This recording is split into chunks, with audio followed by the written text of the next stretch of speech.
The Symbolism of Snow.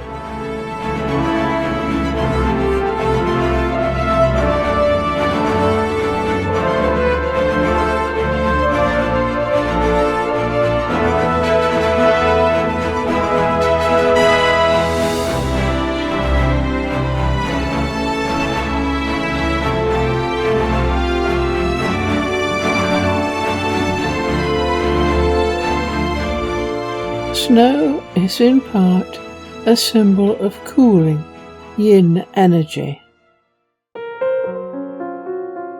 And of course, it is associated with winter. But in mystic symbolism, it refers principally to the last third stage of the spiritual path, purification. Rather than complicate this video by trying to describe purification and snow at the same time, we have left the video simple so that you can enjoy the music, video and images, as well as some of the beautiful visions and poetry that uses snow as a symbol. Needless to say, a snowman is a symbol of this purification process. The Voyages of St. Brendan, a journey to the Promised Land, translated from the Latin by John J. O'Meara. The Island of Paul the Hermit. Paul the Hermit was entirely covered by his hair, from his head and beard and other hair down to his feet, and all the hair was white as snow. They could see only his face and eyes. He had no other clothing on him except the hair that grew from his body. When St. Brendan saw this, he was discouraged within himself, and said, "Alas for me, who wears a monk's habit, and have many owing allegiance to me by virtue of being monks. Here I see, sitting before me, a man already in the angelic state, untouched by the vices of the body, although he is still in human flesh."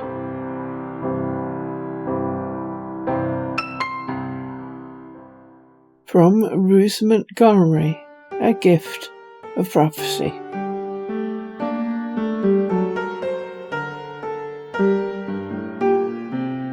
The Holy Mother's face came alive, and the most magnificent sunshine that I had ever seen flooded down from the dome of the church. It was a dark, stormy morning outside, and the church was virtually empty, but suddenly brilliant rays shone on every imaginable people and religion. The cathedral overflowed with peasants in babushkas, kings and queens in royal raiment, the rich and poor of every nationality and creed. I could not see a single vacant pew. Everyone was bathed in the same sunshine, and I seemed to be standing on something as soft as new-fallen snow. A remarkable peace overcame me. The vision slowly faded, but the memory remained vivid. Max Freedom Long, Recovering the Ancient Magic.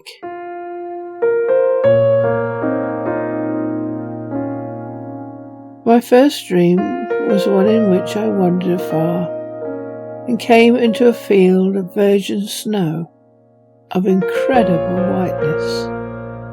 As I gazed at snow, which could be so very white, I suddenly became a living part of the whiteness of the snow.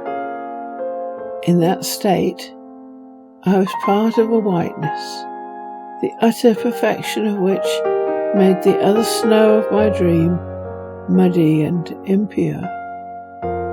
At least it seemed so to me ever afterward, when I compared the visual sensation with the sensation of being whiteness itself.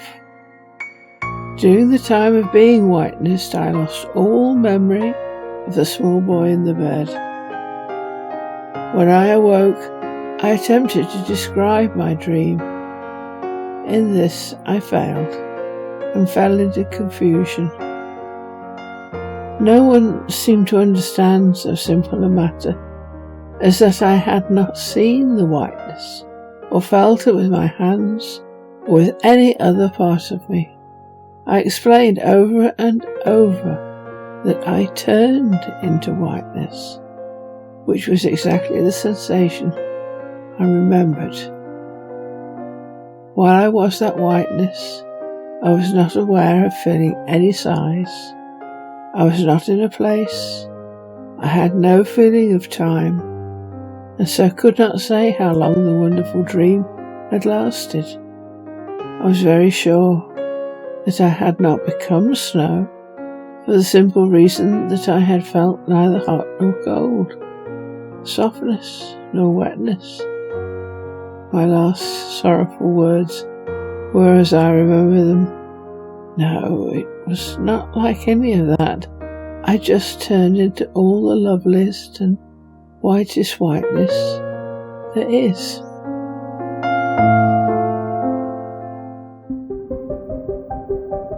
Emily Bronte, The Visionary.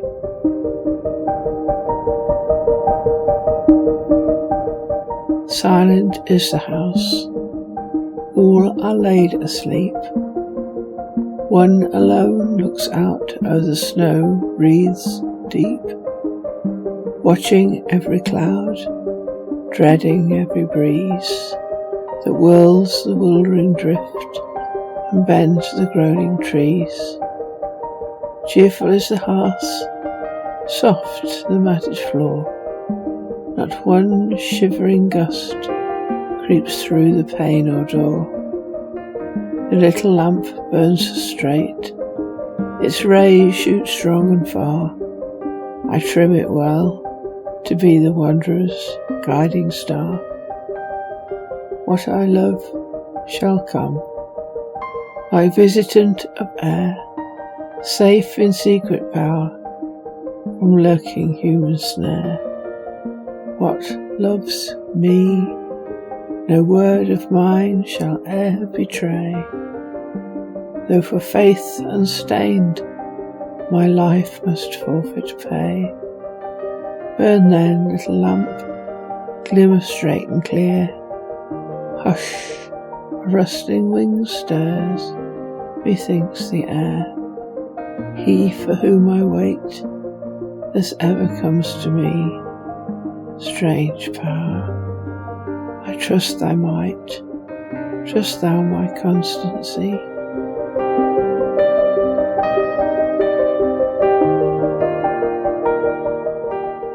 William Seabrook, Asylum.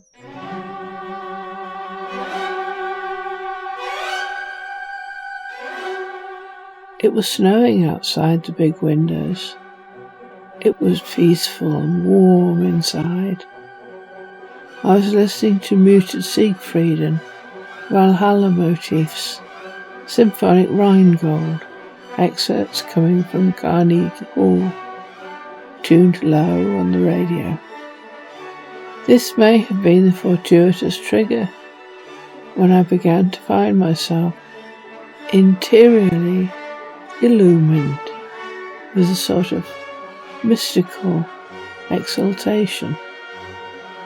It was as if a veil or scum or film had been stripped from all things, visual and auditory, or as if the world had been suddenly diffused with a soft, unearthly, revealing light.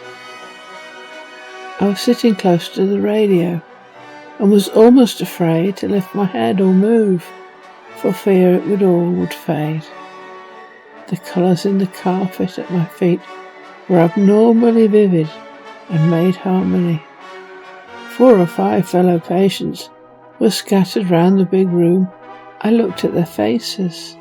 Their faces, too, were diffused with kindly, human light. Even the face of one I had disliked, now wondering why, for he was now my brother. Some minutes had passed, but the illusion still persisted.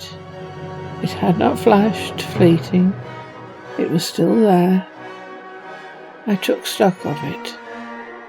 I realized that it was wonderful. I got up and walked over to the window, but the big bare trees against the white snow in the falling darkness seemed of an unearthly, almost holy beauty. The thing still persisted. I felt mildness and goodness and childlike wonder within myself. At supper I scarcely noticed my companions. I was absorbed, not knowing whether to be pleased or not, with a further phase of what I began to think might be an authentic, mystical illumination. Dry, fresh bread, a piece of boiled potato, even the water, but particularly a scrap of plain, unbuttered bread, had a taste that was ridiculously delicious, heavenly. Some leaves of lettuce with no dressing were as good to me as they would have been to a rabbit, and I felt good and happy, though slightly puzzled about it.